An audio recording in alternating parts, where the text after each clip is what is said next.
I lived in Klusserath, in Germany, on the Moselle River. Life was great. I mean, I had a terrific childhood. We lived in a very nice village. My mother had an inn on the Moselle River, so all the paddle boats, they stopped at my mother's inn.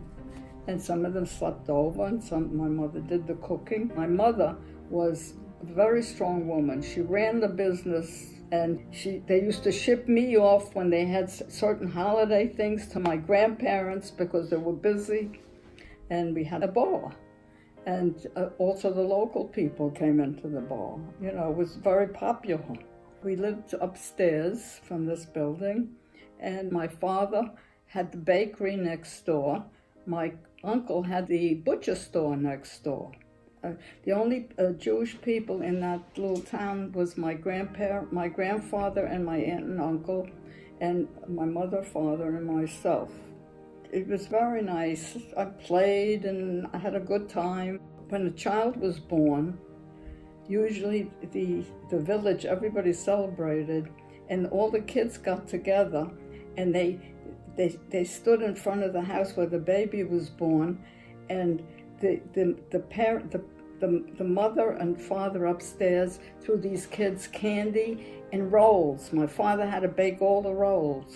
So every time somebody was born, we were busy, and there was a big celebration because it was a smaller town. In the village, I was going to school. I was 6 years old. The schoolmaster was a Nazi, and I'm left-handed, and anybody else also left-handed. They try to switch over to the right hand. So it was fine. I tried to switch over, but automatically I picked it up with my left hand, or I took it in my left hand, and everybody else did the same thing when they tried to switch. But this schoolmaster, who was already a Nazi, used to beat me. He used to beat me with a stick on my left hand. That I was all bruised and everything. And what happened was he was so horrible that my mother had to take me out of the school. The Nazis took the inn away. They just threw us out, and we had no choice. We were going to leave anyway. Couldn't stay there, but we moved and we rented a little apartment in Trier, not even an hour, I think, from Luxembourg. Meanwhile, my grandparents lived about 45 minutes by train. The name of the town was Peaceport, is the name of it, where they make all the wine. It's famous for its wines. My grandparents couldn't stay there anymore either. So eventually they also moved to Trier. This also gentleman teacher that taught the Hebrew school from all these little towns, that taught Hebrew school, also had to move to Trier. So he says, I'm going to open a little school for all the Jewish kids in the area. After a while, my mother says, I can't send you to school. I mean, the Hitler Youth used to stand there and wait for me to come out of school, out of the house, and they used to throw rocks and called me dirty Jew, you dirty Jew, and all different. It was terrible. So my mother was afraid to let me go back to school. So that whole school system broke up because and nobody could do it. Nobody could take a chance. They had marches and they had parades. It was just like what you see in the movie with the Hitler Youth and also the Gestapo and everybody. They had big celebrations and you put on the radio, you heard Hitler, all that, and all the German songs. That used to be nice, but now all became military. Nobody would even let you play with that's not Jewish, play with us. I mean, it was dangerous. They couldn't even admit that they even liked a Jewish person. They were looked upon as like part of the enemy. That's why I appreciate when I read that some of these Gentile people saved some of the Jews and children and took them in, cared for them, or even the churches, the churches took in kids. So I really appreciate that, because Some of our neighbors we couldn't depend on. We were even afraid to say anything because you don't know which neighbor's going to turn you in. You couldn't trust anybody. Things started to happen when I was in Trier. A cousin of mine, Ignatz, they took him and they put him into Dachau. And for some reason, after a while, this was still at the beginning, they let him out. So thank God he was sponsored by us after we got here, and we got him out. And he came to America and lived quite a nice life. In 1936 or 37, my mother knew somebody in the Gestapo. She knew a woman, and her husband was in the Gestapo and whatever. And through this woman, she found out that they were going to take my father into a concentration camp. So we quickly got some papers, and I don't know how she did it, but he left for Luxembourg, and then he was sponsored out. Nobody could get in this country without being sponsored. And if you're being sponsored, the person that sponsors you is responsible for you. And they had to feed you, and they had to give you a home, or they had to take care of you. It's not like now. There was no welfare, and there was nothing. And if you weren't sponsored, you couldn't get here. And at the time, there was a depression in the United States, and you couldn't get a job. My father got out, and he came here, and he got some kind of menial job. I don't know. Everybody tried to save their money. My uncle was a sweeper in the hospital. My other uncle got a job cleaning up a butcher store. My other uncle, and these were all educated people that had trades. And my father was a terrific baker, and he couldn't get a job. After being here, I think about a year, my mother, my grandmother, and my grandfather and myself left Germany. We got sponsored by all my aunts and uncles that tried to save a little bit money. We all got us sponsored out, thank God. My mother was stuck in Germany we were there the longest because we had to bring my grandparents. We couldn't leave them there. So until they got all that sponsorship. And then we had to cross the border to go into Luxembourg. My mother said, we're going to Luxembourg first, and we had relatives there, and we're going to stay there a week, and then we're going to go to Le Havre, and we're going to get the boat in Le Havre. So we were so afraid. We thought they would send us back. At the time, they took the kids, and everybody started to deport them into railroad cars and into the concentration camps. As we got in the car, we started to proceed, and my mother says, I don't want you to talk to me. My mother says, I didn't do anything wrong. Why do you say that? She just listened to me. Just don't talk to me. So we're driving, it's no problem, and we get to the border. We stop the car, and an officer, but he was dressed in the German uniform, like a Gestapo uniform. He said, do you have anything to clear? My mother says, no. How many bags do you have? We said, we have one in the back, and there's two over here. He says, well, we're going to have to open one of them. So my mother turned around, and she says, this one? So he says, no, not that one, that one. So they took it out, and they examined it, and my mother looked at me, and she was so thankful that they took the other one, because the one she pointed to had the money in it. There was money hidden in the rags and remnants of material that she used to sew with. So they opened it up, and they really messed everything up. They closed it. He says, who's in the car? He says, this is my mother and father and my child, who's 9 years old. They looked around further, and he says, okay, go ahead. So then so my mother says to me, now that we crossed and we're in Luxembourg, now you can talk to me. And then my mother explained to my grandparents, because they didn't know it either, because they would have had a heart attack. And even in Le Havre, we had a problem. When we went to Le Havre, we had no place to stay, and we finally found a place. The mattresses were out of straw. It was terrible, but we had to stay there for a day and a night.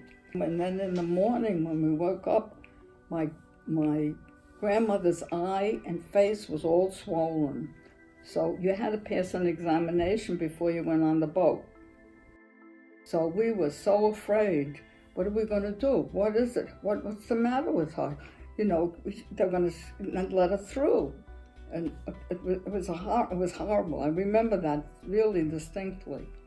And what happened was we went to the boat, and it was the American counselor, the American people were there. And we got there, and they examined everybody, and they looked at her, and said, "What's the matter with you?" So she's in German, of course. We don't know. She had this morning. She was fine yesterday. They looked at it. He said, "Oh, that's okay. She was bitten by bed bugs." Thank God that's all it was, because we were so afraid, because we had to pass an examination in Stuttgart. This was about 6 weeks before we left. And also, you had to pass an examination, and we had a problem there because my grandmother had a hernia. She had 5 kids. She had a naval hernia. So they looked at it and we were so worried. But they said, "Okay, you can go." But so that scared us the first time. So when we got to the boat, it was another scare that really, as far as our health goes. It was fine, I ran around in the ship. I felt free and got towards New York, and there's the Statue of Liberty. Everybody got up in the morning and, we're going to get into New. All of a sudden, they said in English, but somebody had to interpret, we can't go. We have to trap the anchor. We got to stay here. And nobody knew why we had to stay here. So everybody said, "Oh, they're going to send us back. There's something, with the quota or something, and they're going to send us back." It was crazy. We were there overnight, and then in the morning it says, "Okay, now they're going to send us back." Everybody asks, "What's going on? We have to go back?" No, there's fog outside. We couldn't go into New York. There's fog. We have to wait till the fog clears up. So, till this day, whenever I see the Statue of Liberty, it does something to me, because freedom just was there and I couldn't touch it. Something I'll always remember. And then we were worried because my father was waiting for us, my aunts they were waiting for us. And then, we finally got in, and thank God the relatives were there. But now we had some suitcases, okay? And who could afford to get a cab? Who had a car? It was horrible. So each one tried to take a suitcase. Even I had to take a suitcase. And we walked from the Hudson River, from the west side of the Hudson River. We had to walk all the way to 7th Avenue. That was a big walk. And then we had to get on the subway. I don't know what a subway was. I had no idea. We walked underground. I mean, who goes underground? Where are we going? And nobody can ask anything. Everybody's looking at us. It was frightening. And finally, we got on the 7th Avenue subway. We went to Dyckman Street. We stayed with my aunt, and that's where she got a little apartment. My father rented a little apartment, a 3-room apartment, a block away from where my aunt lived. Meanwhile, people were sponsored out from Germany, and they didn't have a place to live. So we took all the relatives and friends that came up in this 3-room apartment. I slept 6 in a bed. We had to feed them. I mean, these people had nothing. It was terrible. This cousin, him and his wife, we sponsored out, and he was on the St. Louis, and he got on the ship. They ended up in Cuba. Cuba didn't want to keep them, and they sent them back. They were so afraid that they were going to take and go into a concentration camp. And then finally he came over. Besides that, the ice cream man came around, Good Humor. Every day it's 5 o'clock, Good Humor, or after 7 o'clock, I don't remember, after dinner, Good Humor came around. And I wanted a pop, because if you eat the pop, if it says good Juma after you eat it, there was a good Juma, you get one for nothing. And it was a nickel. I said to my mother, he says, you can't have it, we have no money. Maybe when your father gets a job, then maybe I can get you, but I haven't got it. So every time good Juma came and all these kids had ice cream and I looked at them, I wanted a pop. The superintendent of the house, the superintendent, they were old German people, and the woman went to my mother and says, let me give her a nickel, please give. No, thank you, no, thank you. My father finally got a job in a children's camp in the Catskill Mountains. That was 6 weeks. Well, my father came home, so I said to my mother, can I have the nickel now? She says, no, I'm sorry, we need it for this, you can't have it. So she says, all right, I'd like Mrs. Something, give it to you. So she gave me the nickel, and I finally had my pop. Till this day, I love pops. When I came here, I was 9 years old, and what happened was they put me in first grade, and because I couldn't speak English, no word, not a word. And they said, Carla Khan, your name is Carla Khan? And then all the kids started to make fun of the name. I had German clothes on. The school bags were made out of leather in Germany, so everybody made fun of me. So I said, I can't be Carla Khan. I want to be American. So I changed it to, not legally. Legally, my name is still Carla. So I changed it to Carol. My cousin, who was as old as me, lived an hour away from the village where I lived, not the city. And they had an elderly father that lived with them. On Crystal Night, which is November 9th, the Nazis came and they destroyed all the Jewish houses and apartments. They threw rocks through the windows. They destroyed the synagogues, and they came in people's houses and broke things. And what happened was they came to my aunt's house, the Nazis, and they broke everything. And this elderly father that lived with them, he said, don't do it or something. So they took him and they threw him down the stairs. And then right after that, the Gestapo came and they put them on the train to go to Auschwitz. And then I had another aunt that lived in France. She was living in France. She was young, she was not married, she was beautiful. Then we found out that the French, somebody told the French that there's a Jew there, and they got a hold of her, and they also shipped her into a camp in France, and after that camp in France, they took her and they sent her into Auschwitz.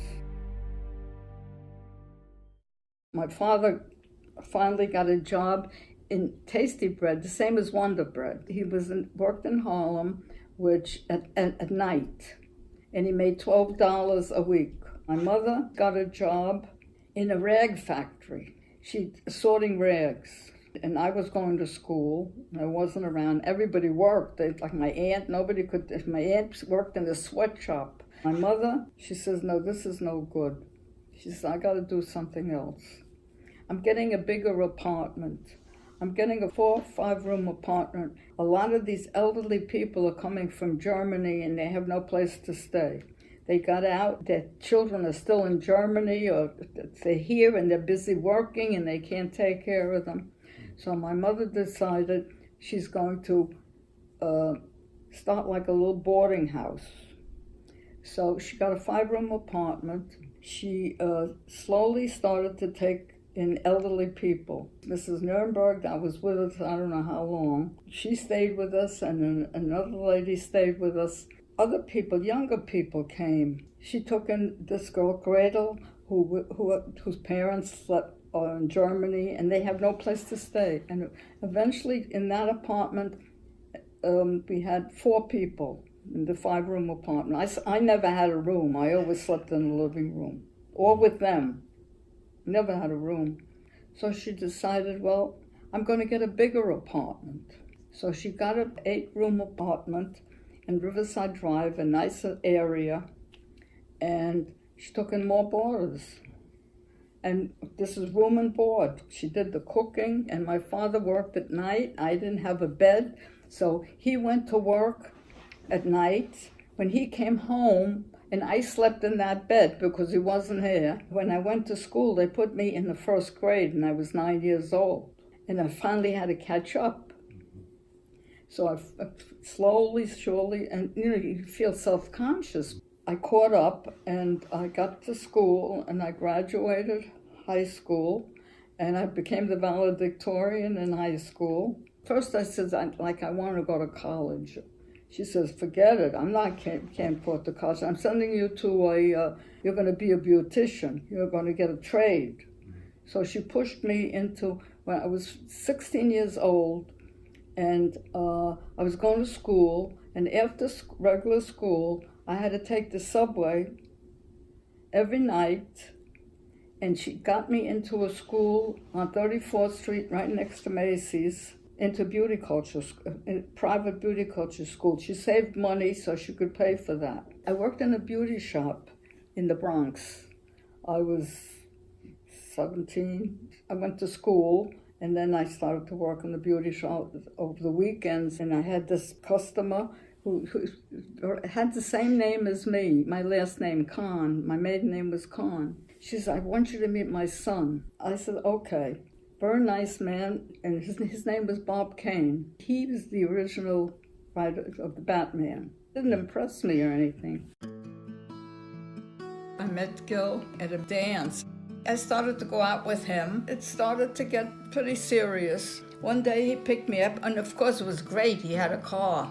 There's a park near where I live. He parked the car there. He says, will you marry me? I says, I just met you. So I said, well, I got to think about it. The next time I saw him, he brings me 2 beautiful engagement rings. And he says, pick out which one you want because we're going to get married. And I came home and I told my mother, I got engaged. We were engaged in April, and I got married in July. We've lived happily for 62 years, happily ever after.